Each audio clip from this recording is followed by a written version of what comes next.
Kasama po natin Pastor Jeff Elescopides ng Anchor PH. Ayan, Anchor Church PH. Yeah, Ayan. sorry. Perfect mornings! Good morning. Perfect mornings po sa inyo lahat. Thank you for having me once again. Oo, Yeah. parang Jet lag lang ng konti. jet lag ka pa ang konti. Happy 30th Oo anniversary. nga, alam mo. 30 years of being together ni Grace. Yeah, si Ate Grace po. Ako'y maagang napikot sa edad na 5 taon. Oy, cute. 5 taon. Maaga. Minsan, alam mo, Cheryl, we have 2 daughters, para mga barkada namin ngayon. And when we travel, sila na lahat. Minsan, I'm not saying na lahat. Parang okay din yung maaga nagsimula. I got married at the age of 22. Bata. So, kaya yung 29-year-old kong anak na babae, parang barkada na lang namin. Oo, Sila yes, lahat nag-ayos. yes, Dalawang yes. magkapatid. Oo. When we travel, may sarili na silang lakad. Pagka maghanap ng mga coffee shop, kami, sakay lang ng Uber, gano'n. So, ang sarap din. Nakakatuwa. At Inautusan ka na. Oo. So, thank you. At maganda, nakakatuwa na kahit nasa murang edad, you are together. By the grace of Oo, God. at Masasabi grace ko of yan. grace. Grace of grace. May double By the grace, grace lang of ako. grace. Alam mo, Oo. isa lang advice ko sa mga pagka may nakipagkwento ka sa akin, Pastor Jeff, paano ako tumagal na 30 years? Sabi ko lang, there are things that I oversee, okay? But there are also things I overlook. So may mga bagay na ino-oversee ako na negotiable to. Okay? Time with family, even sa ministry na ginalawan ko for many years. And also there are things that I overlook. Ano yung mga bagay, ayaw mo na lang, pasensya mo na lang yan. Or huwag natin pansinin yan. Pero may mga bagay na I oversee, like parenting of my 2 daughters. Medyo non-negotiable yun. No one can do that for you. Not the lolo and lola. So, kaya for the past 30 years, only by the grace of God, we managed to oversee the parenting and the marriage. And we managed to overlook things na, kaya mo na lang, pagpasa Diyos na lang natin yung mga yan. So, because you cannot oversee everything. At napakalaking factor po, talagang dapat naging nasentro. Pero I'm sure sa simula, nung bata kayo, hindi pa sentro ng inyong relasyon ng Panginoon. Oo, kasi hindi ako, ikaw hindi ko alam pa. na may package na biyanan pala. Oo, pasaway to si Pastor Jeff. sa ibang araw. Sa ibang araw Yan ang pag-usapan natin.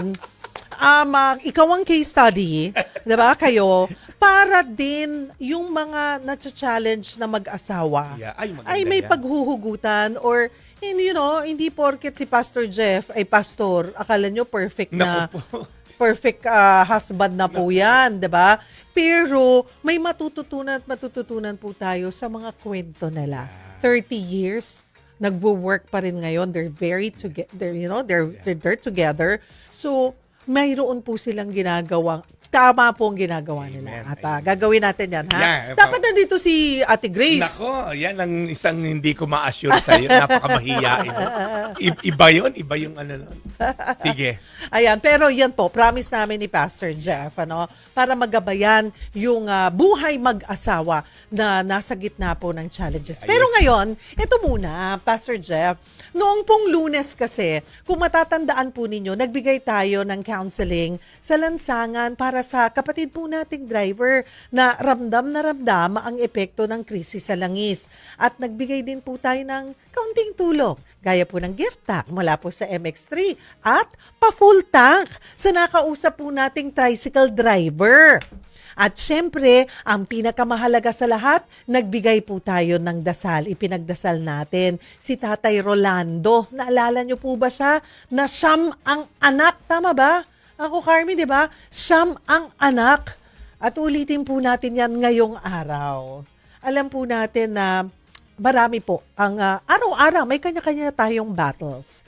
At ang ating mga tsuper ay mas mabigat ang kanilang pinagdadaanan po siguro kesa sa mas marami po sa atin. At sa munting handog po ng Perfect Mornings ay sisikapin po namin na gagawin nating regular itong ating munting pagtulong po at sana ay ma-inspire po ang lahat na wala po ang pagtulong ay wala yan sa laki o liit ng may tutulong. Ang mahalaga ay kusang loob or anuman po ang ma-share po ninyo ay malaking bagay po yan sa nangangailangan.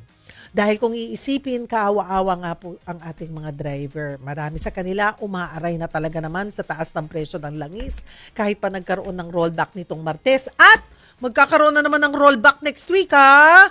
Opo. Ang iba po sa kanila sumali sa 3 araw na tigil pasada. Nagsimula yan noong Miyerkules at matatapos ngayong araw. Pero ayon po sa ilang drivers, magkakaroon ulit ng malawakan transport strike sa April 21. Kabilang sa panawagan nila, ibaba sa 55 pesos ang kada litro ng diesel. Pero next week nga po ay base po sa trading, sa galaw ng trading ay mukhang nasa around 16 pesos ang rollback po sa diesel next week at around almost 4 pesos yata or 3 pesos and 80 centavos sa gasolina. Tapos sa kerosene, meron din po 2 pesos and 60 centavos kung di pa ako nagkakamali. Basta definitely may rollback po next week. Okay. So medyo matindi pa rin po talaga ang epekto ng krisis sa langis na ito, lalo na sa mga driver. Kaya po dito sa Perfect Mornings, katuwang ang MX3, tutulong po kami sa paraan ng kaya namin. Ito rin naman po ang isa sa mga advokasya ng programa, serbisyo publiko at iparating sa mga tao ang salita ng Panginoon. Kaya isang driver po ulit ang hahandugan natin ng dasal at tulong. Kasama natin, Mobile Journal, Marymon Reyes na nasa kalsada ng Mandaluyong. Perfect morning sa'yo, Marymon. Perfect mornings to you, Cheryl at saka Pastor Jeff. Nakatayo ako dito sa may Reliance Street, Mandaluyo. Kung saan nakita natin yung mga gasoline stations sa paligid, ganun pa rin nakakabutas bulsa raw, lalong-lalo sa mga tricycle drivers. Halos 100 yung presyo ng gasolina, almost 150 yung presyo ng diesel. Kaya ang nangyayari sa kanila ngayon, binibigyan talaga nila ng oras yung kanilang paghintay sa pasahero at hanggat maaari hindi raw makapagsayang ng gasolina. Pero dahil dyan, meron tayong maagang binamimigay sa ating mga kapatid na tsuper ng mga tinapay. So ito, this is from Perfect Mornings. Good morning, sir. Galing po yan sa Perfect Mornings. One page kay Miss Cheryl Cosim. Ito sila, binibigyan natin mga nakakwentuhan din na... Ay, ano sabi niya? Salamat po sa bigay na tinapay. Ayan. So, eto, ganito kahaba kasi yung pila ng TODA dito. Actually, marami sila sa paligid ng Reliance ng Mandaluyong. Oo, And ang lahat sila haba. ngayon binibigyan. Naku, saan na nakarating si Errol? Si Kuya Errol. Ayun na, nasa dulo. Inaabot na lang hanggang dulo si Kuya Errol kasi haabot pa doon sa may dulo yung pila ng ating mga pinagbibigyan. At so far kasi ngayon, sa nakita natin simula kaninang umaga, medyo matumal din yung pagdating ng mga pasahero. And ang nangyayari, ayaw naman daw nilang magsayang din ng gasolina, kaya hanggat maaari, either dito sa TODA nila, hintay sila, o kung may oras, hanap sila ng kanilang mga pasahero. Basta hindi sila makikipag-away sa ibang mga TODA. Dito ngayon, sir, okay lang po ba? Manggugulo lang po kami. Nakausap natin ngayon, kasama natin teka po, gilid po muna natin yan. Si Kuya Joseph. Kuya Joseph, suotin muna natin ito sa kanang tenga. Nakakwentuhan natin si Kuya Joseph at dito niya naibahagi na dati, 2,000 yung pwede niya may uwi, 1,000 para sa kanyang nanay, sa Cavite, sa mga gustusin niya raw sa bahay. Pero ngayon, Kuya, magkano lang inuuwi nyo? Bali na sa 500 na lang pa taas. Yun na lang yung uwi namin. Sa taas ng gasolina ngayon, wala. Pahirap kami ng pahirap. Yun. Kuya, di ba, kasi si Kuya, parang 17 years old pa lang, nagsimula na kayo. Pero sa ngayon po, 42 years old. So, 42. Tatlong dekada na kayo, sir. Yes.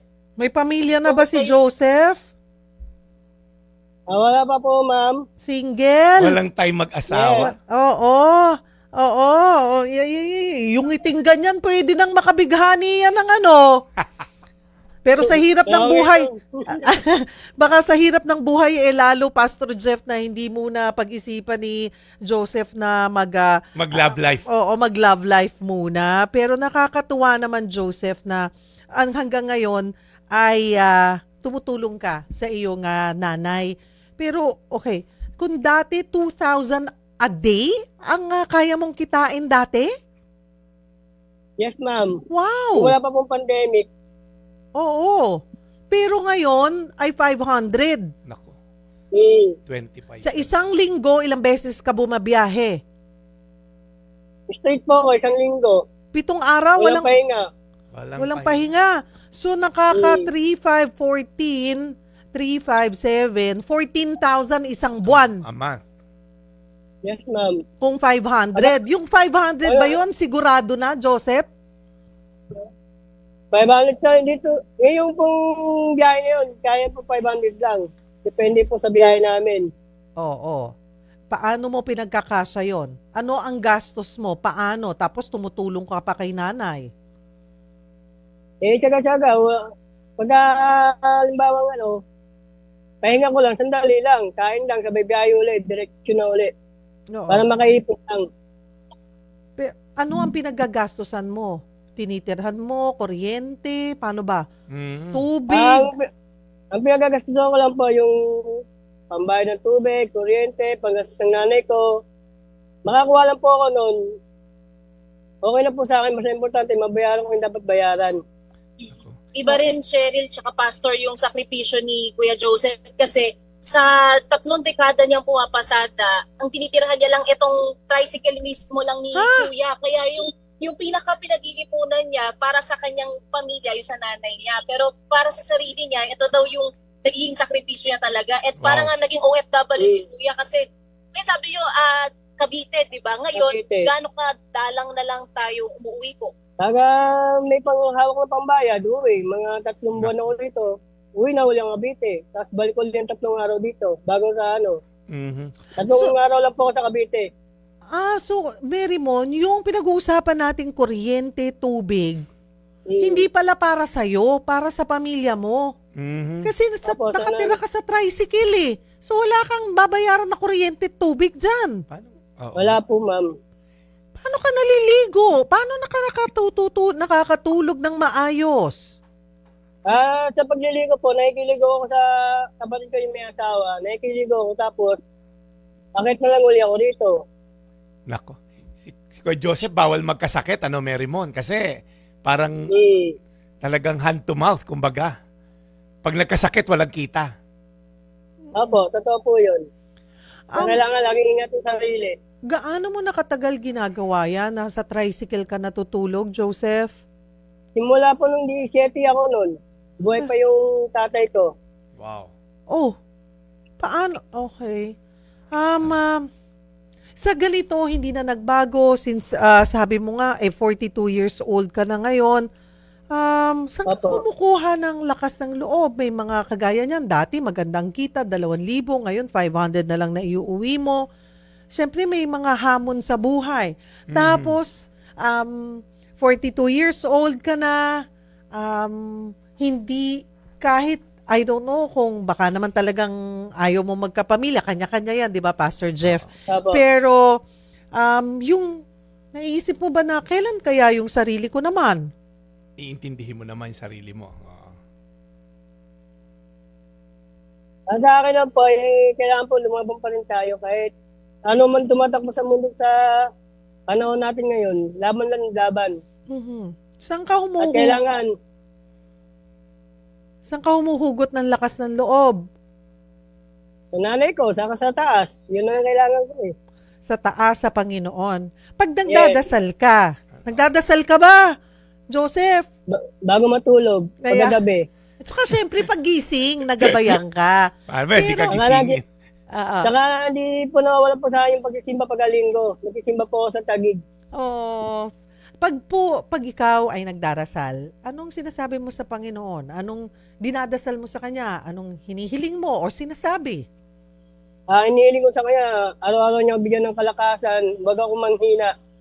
Sa takbo ng panahon ngayon, kailangan lumaban pa rin ako. Mhm. At huwag niya niyang pabayaan yung pamilya ko, mga nanay ko, mga kapatid ko, kung nasaan man sila, lagyan niya rin niyang kalakasan.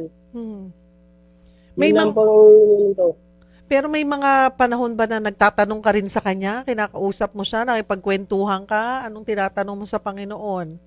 Tinatanong ko po sa kanya, ano ba to, pagsubok o parang gusto kong sumuko. Mhm. Hindi tinatanong ko sa kanya pag nagdadasal ako, ano kung pagsubok man to, kakayanin ko to. Yun. Hindi ako susuko. Mhm. Ngayon. Matatag si Kuya Joseph Oo, ang kanyang matat- pananampalataya. Oo. Hindi ka ba pinanghihinaan minsan? Hindi naman.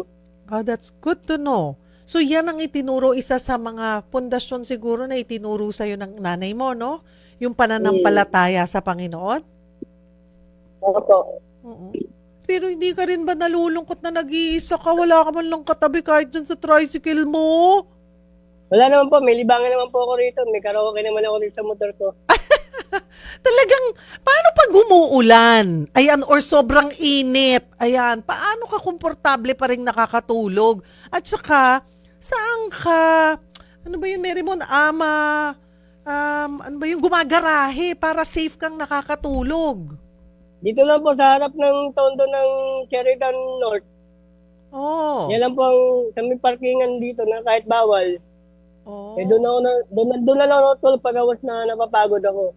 Tsaka ganito, Cheryl, Pastor, yung setup ni Kuya sa loob. Okay lang po Sige kayo, nga. makasilip lang natin. May washing machine. May plancha, may ref. Ito, merong yung tablet ni Kuya, panlibang niya, yung headphones niya, ito yung mga upuan kung saan pwede ring magpahinga si Kuya Joseph.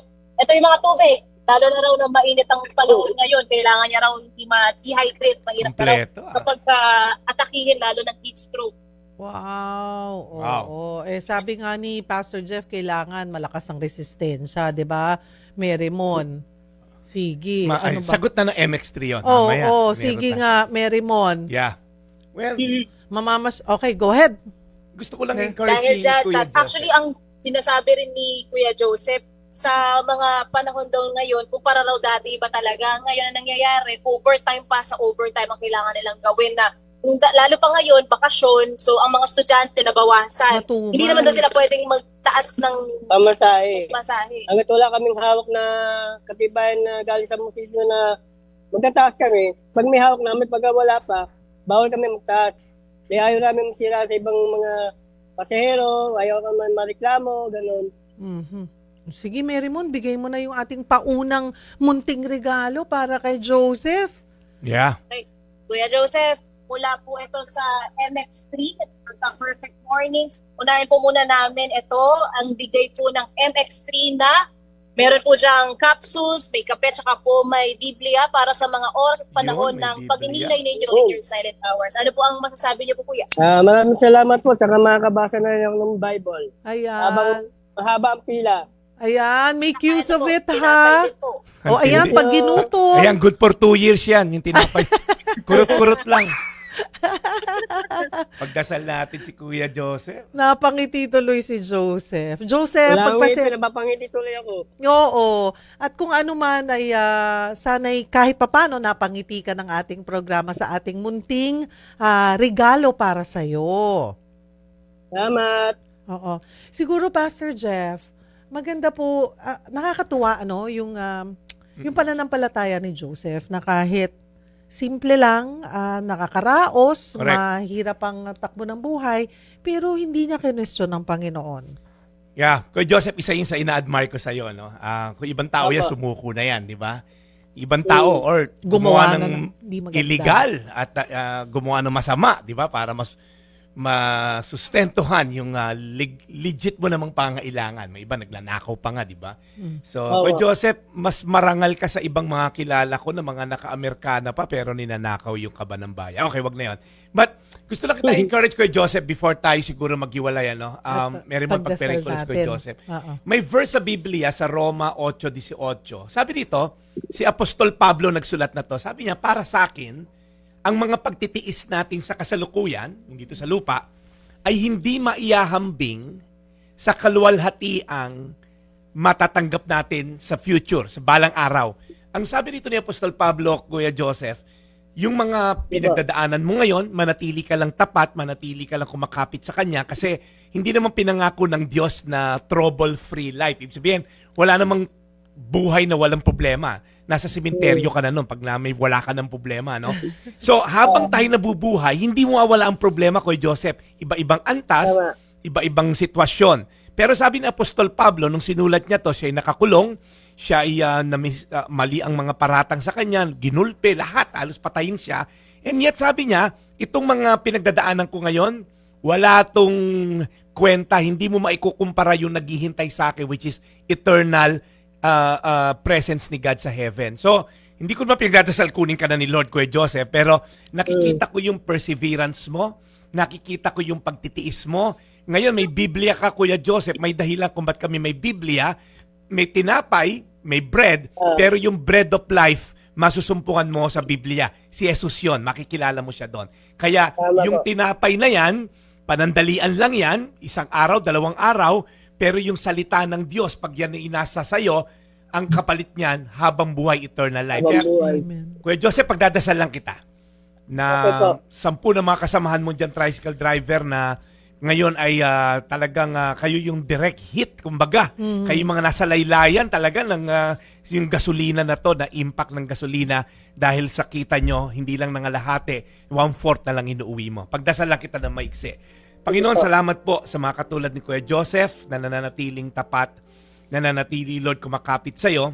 Sa kabila ng mga challenges, Lord, alam namin lahat kami ay apektado ng gulo sa Middle East, gulo sa mundo na to, gulo ng bansa, gulong individual, gulong personal.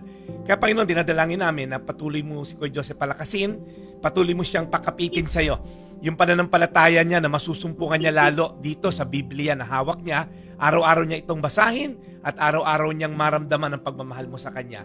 Hindi mo siya kinakalimutan at hindi mo siya iiwanan kailanman. Yan ang pangako mo sa mga taong ibibigay ang buhay sa iyo. Salamat, Lord, sa pagkakataon na to. Kahit isang tao lang ang matulungan namin ngayong araw na to, alam namin na malaki impact na to sa kalangitan mo. In Jesus' name, Amen. Amen! You are blessed, diba? Joseph, oo. Joseph, okay, hindi lang yan. Parang naluha-luha na si Joseph, pati ako naluha naman sa'yo, Joseph. Ikaw talaga, Si Ate Ayan, Cheryl talaga, diba, mababaw luha na Joseph? to eh. Oo. Siguro, Marymon, ano ba? Meron pa ba? But Abay, wait, there's more. There's more. A little Meron more. pa, Kuya Joseph. Ito, kukunin ko muna to dahil maaabala kita ng wala sa oras. Kuya, pwede Libreng po ba sakay. tawid po muna tayo doon sa kabila po? Opo, tatawid lang po sakay kami. naman, sabihin mo, Marymon, takot kang Makikisakay ako. tumawid. Diba? Kuya, pwede po bang ihatid niyo ako kahit kaunti lang po sa kabila? Oo. Okay. Si Errol ba, baka gusto mo nang pasakayin dyan. Pamimigay parang muna si Kuya Aaron na tinapay. Papasyal ka pa. Ito kami. So maglilibot kami ni Kuya Joseph. Tawid po tayo dito, Kuya, sa kabila. Pasok po natin dito. Ayan. Dito, Kuya. Paano, tanungin mo nga, pag nagpapagas siya, magkano? Kuya, pag nagtataga ka raw po sa mga biyahe nyo, magkano po ang nakukuha lang ninyo? Sa mga pakyawan po ng biyahe. Hindi, nagpapagas. Magkano siya O nagkakarga? kaya kapag nagpapagasolina po, magkano ang ang budget nyo? Sa gasolina po ay ang budget namin nasa 350 full tank. Pero Tatlong litro rin daw ito. Okay. Nakakapagpa-full tank ba siya or pag nagpapagas siya pa magkano? Sa dati po, mga 250 po. 250 po lang. yun. Oo. Ngayon po, tumakas na tuloy na. Yung sa 250 na po yun, hindi na po full tank yun. Laki ng binawas.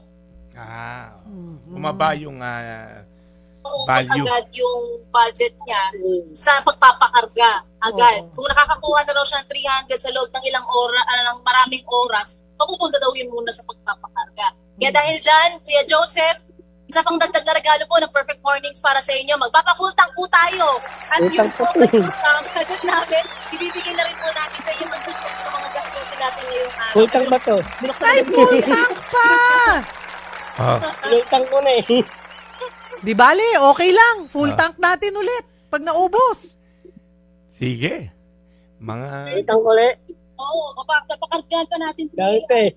Madami pa. Sige, okay Walang lang, biyahe Marymon. si Kuya Joseph. Walang biyahe.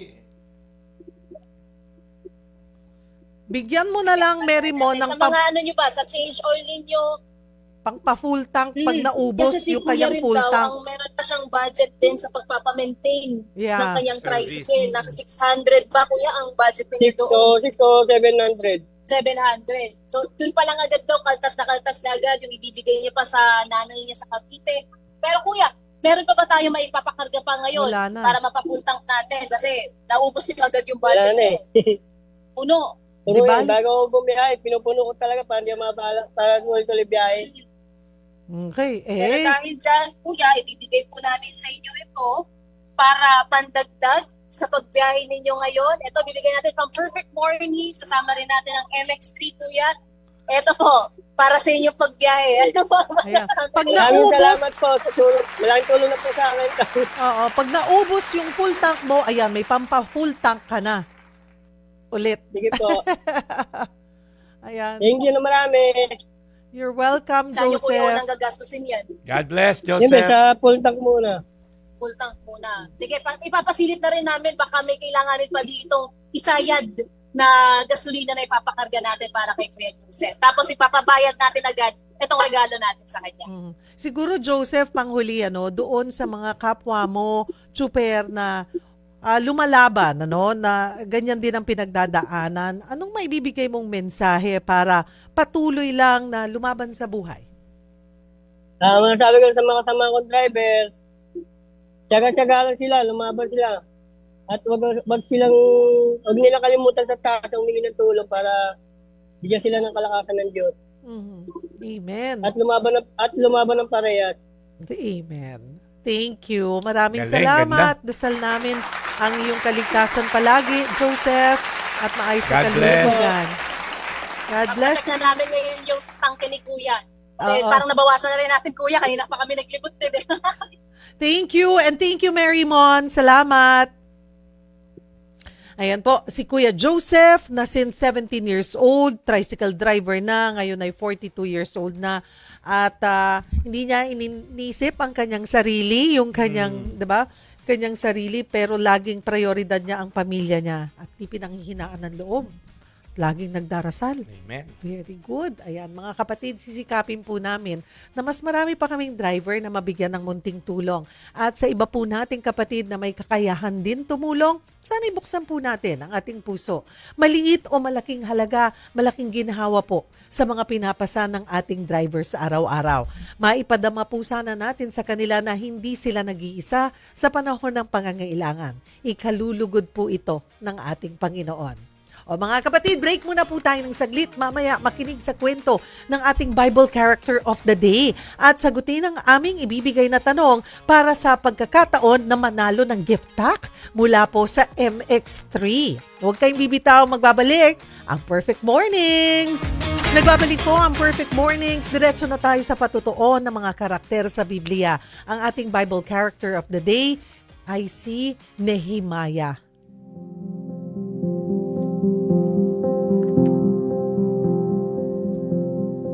Si Nehemiah ay isang Hudyo. Ipinanganak siya sa panahon ng pagkabihag ng bayan ng Israel sa Babylonia.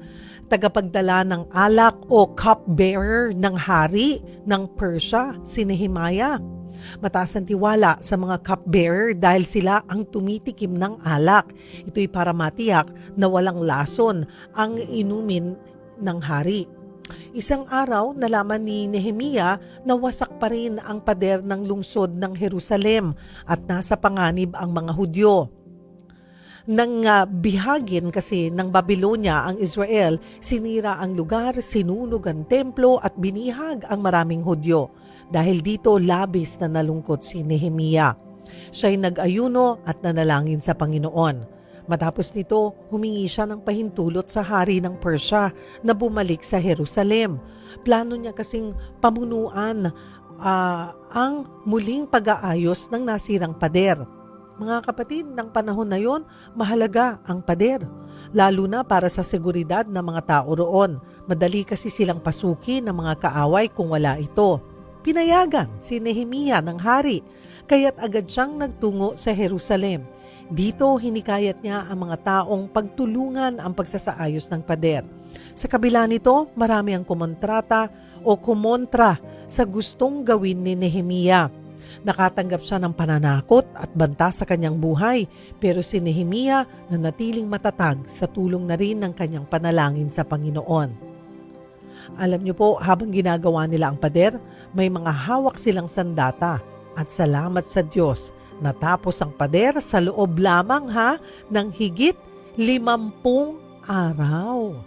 O bago natin ituloy ang kwentuhan, ito na po ang ating tanong sa ating Bible character para agad kayo makasagot.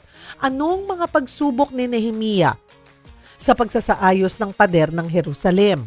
Anong mga pagsubok ni Nehemia sa pagsasaayos ng pader ng Jerusalem? Abay, i-comment nyo na po yan I-post nyo na po sa FB page ng Cheryl Cosim FB page or ng 1PH FB page at mamaya po ay pipili tayo ng 3 magkakamit ng gift pack mula po sa MX3. Post nyo na po mga kapatid.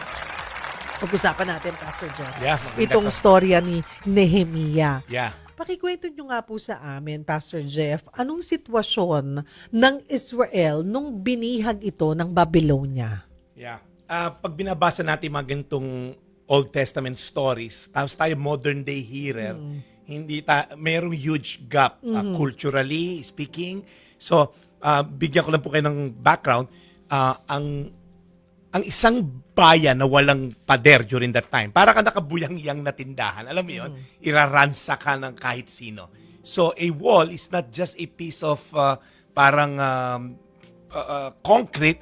It's a picture of protection. It's a picture of provision na kapag tanim ka sa loob ng yung cities, pag meron kang wall, it's a picture of parang privacy, kumbaga. So pagka wala kang pader, ikaw ay parang wala kang kwenta.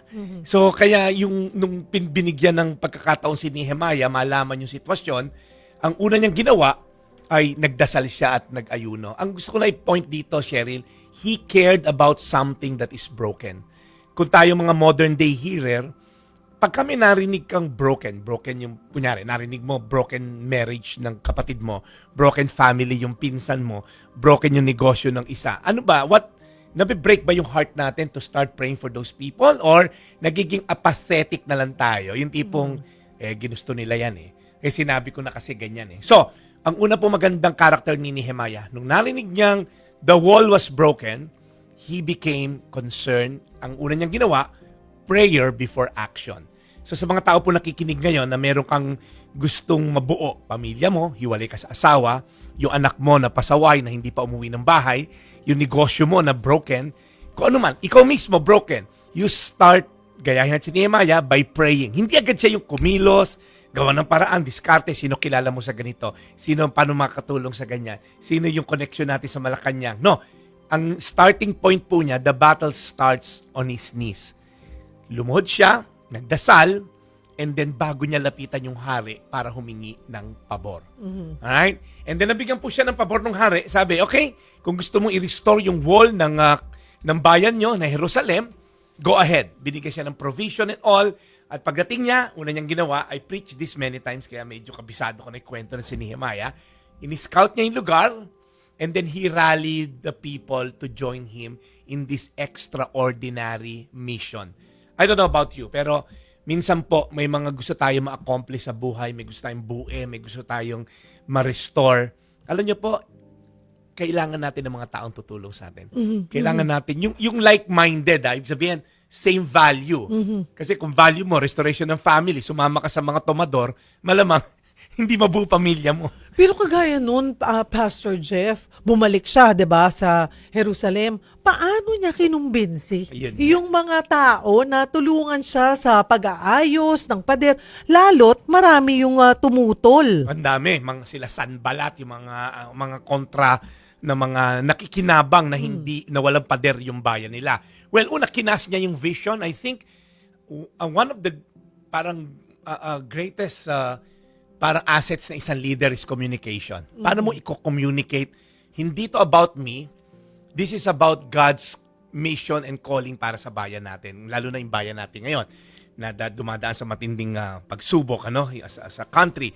I think na-communicate niya, binigyan ako ng pabor ng Diyos by talking to the king, at yung hari nagbigay din sa akin ng provision na imposibleng mangyari, and yet ginawa ng hari, pinrovide lahat ng pangailangan.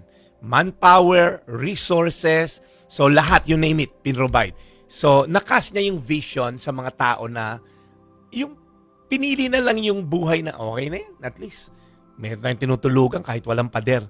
Kinas niya yung vision, i-restore natin yung dignity natin as a nation, i-restore natin yung protection natin as a nation, and we're gonna accomplish God's mission. So, nirally niya yung mga tao.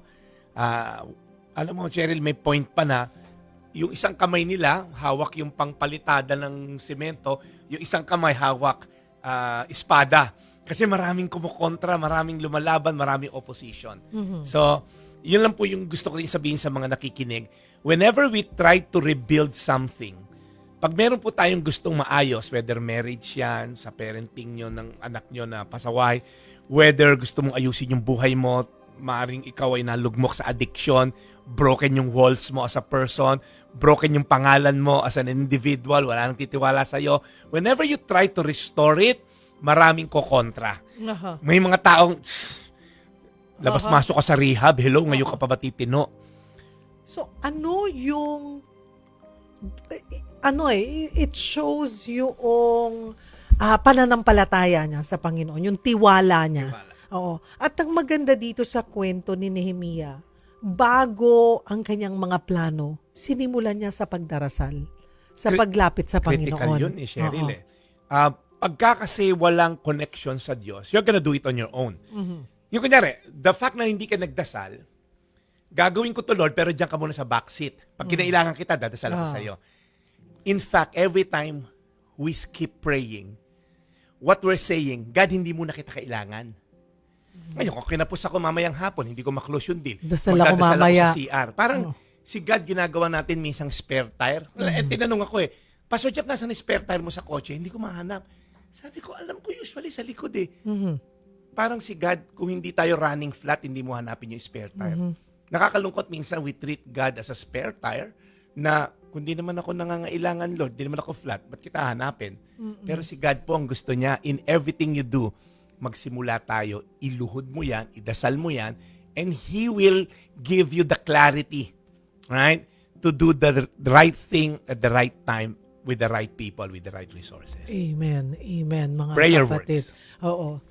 Yun po ang ugaliin na natin na marami pa rin sa atin ang guilty na, oo nga, totoo.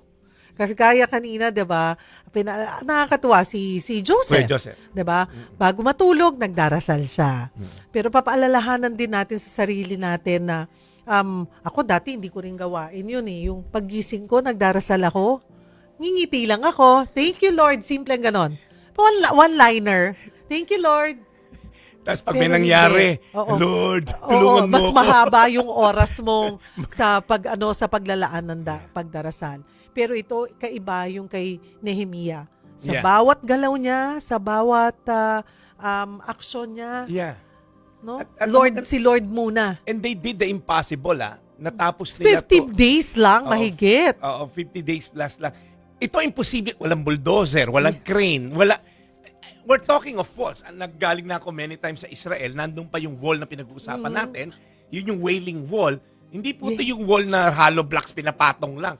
Malalaking Feeling bato. wall, ano yun eh, alam nyo pag pumunta kayo doon, ganun ka lang sa pader, idadasal mo daw, diba? Iipit pang mga iipit mo yung mga papel or i-whisper mo doon yung dasal mo.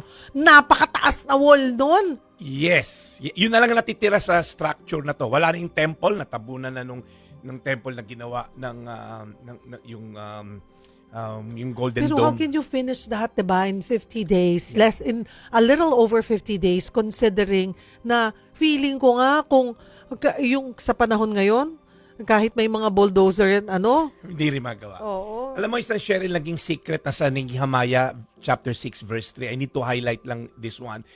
Maraming detractors, maraming nagsasabi, hindi mo kaya yan. Maraming nagsasabi kay Nehemiah, halika mag-meeting tayo sa Valley of Ono. Ito sila Sanballat, yung mga nakikinabang na walang pader ang Israel. Alam mo sabi ni Nehemiah, and I want you to focus this sa mga nakikinig po sa atin ngayon. Sabi ni Nehemiah, ito ang sagot niya sa mga detractors niya na pinabababa siya. Ang picture na to, nasa hagdan siya, naglalagay siya ng mga boulders of rock. Sabi ni Nehemiah, I am doing a great work and I cannot come down. Unang-una po, alam mo ba na yung pinapagawa sa ni Lord ngayon, this season of your life, ay galing sa Diyos? Pangalawa, wag kang pa-distract. Alam niyo po itong piece of metal na to, itong tinatawag na cellphone, ito pinakamalaking distraction sa atin ngayon.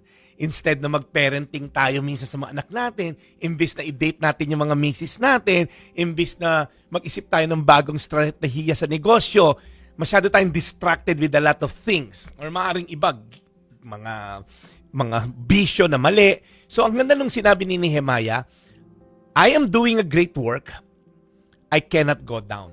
And maybe that's a message to some of you here today. Ang daming gustong pagawa sa iyo ni Lord, but you're too distracted with a lot of things. Hindi ka umaakyat sa hagdan para i-rebuild ang wall ng marriage mo, i-rebuild ang wall ng parenting mo, i-rebuild ang wall ng personality mo, i-rebuild yung pangalan na dinungisa mo nung gumawa ka ng mga illegal at immoral. Maybe the Lord is telling you, anak, mag-focus ka lang sa akin because I'm gonna do mighty works. I'm gonna do the impossible things. I'm gonna make a breakthrough. Mag-focus ka lang sa akin. Amen. Fix your eyes on me. Amen. Don't go down. Amen. Pasok sa banga. Pasok na pasok, Pastor Jeff. Napapanahon po ito ngayon dahil maraming dumaraan nga po sa pagsubok, personal man o bilang bansa. Maraming wasak na kailangang ayusin. Maraming ingay at panghihina ng loob. Gaya po ni Nehemiah, kailangan natin ng pananampalataya, malinaw na layunin at tibay ng loob para magpatuloy. Paalala po ito na kahit magulo ang paligid, may Diyos na gumagabay at may pag-asang muling makabangon.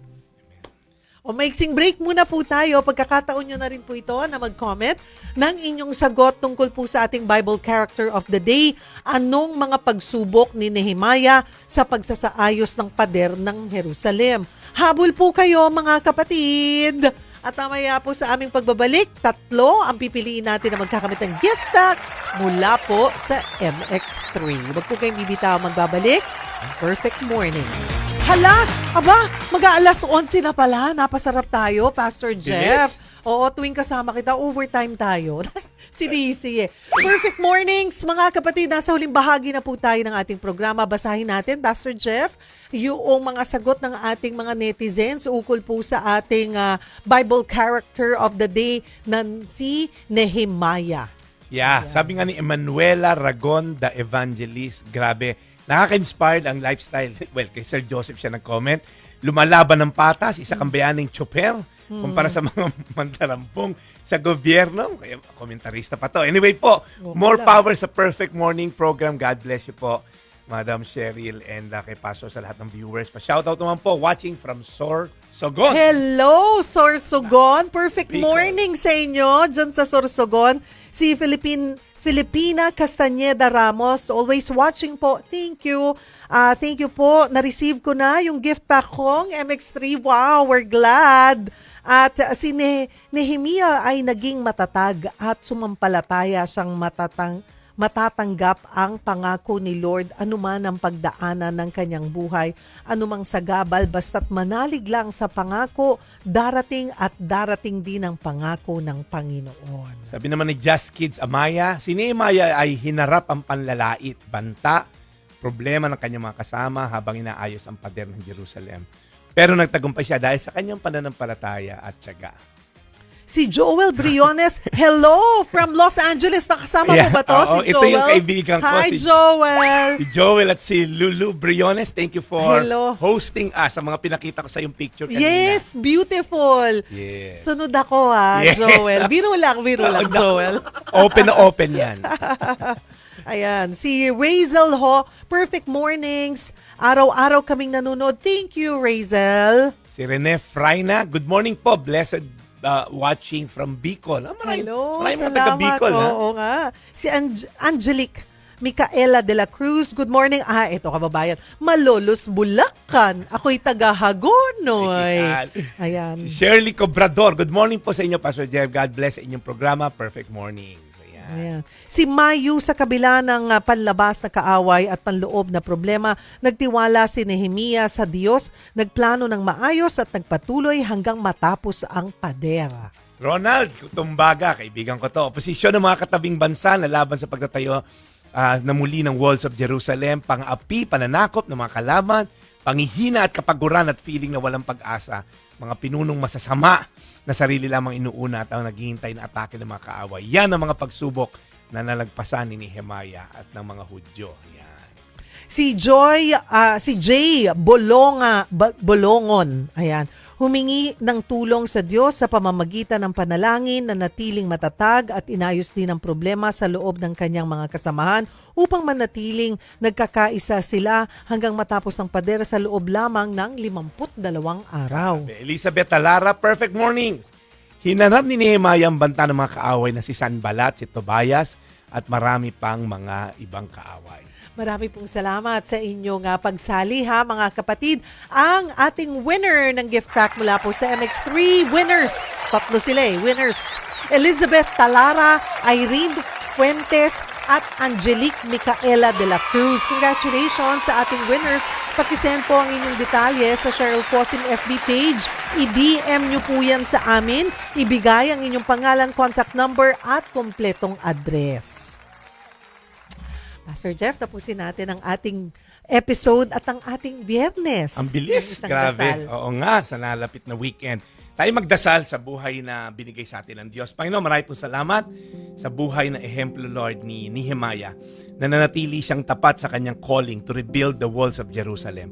Lord, hindi siya nagpa-distract sa maraming mga kaaway, bagkus, Lord God, nag-focus siya sa iyo. Lord, kung gagawin lang namin to, if we fix our eyes on you, the author and perfecter of our faith, Lord, marami kami ma-accomplish na bagay sa maiksing panahon. Ikaw nga, Jesus, 3 taon lang ang ministeryo mo. Ang impact ngayon, libu-libong taon, still goes on. Kaya Lord, if we remain focused, tulad ni Nehemiah, alam namin na magtatagumpay kami. Lord, yung mga broken walls ng aming mga tagapakinig, whatever it is, broken marriages, broken families, broken individuals, Lord God, maybe due to addiction, whatever it is, Lord, i-restore niyo po sila. You're a God of order.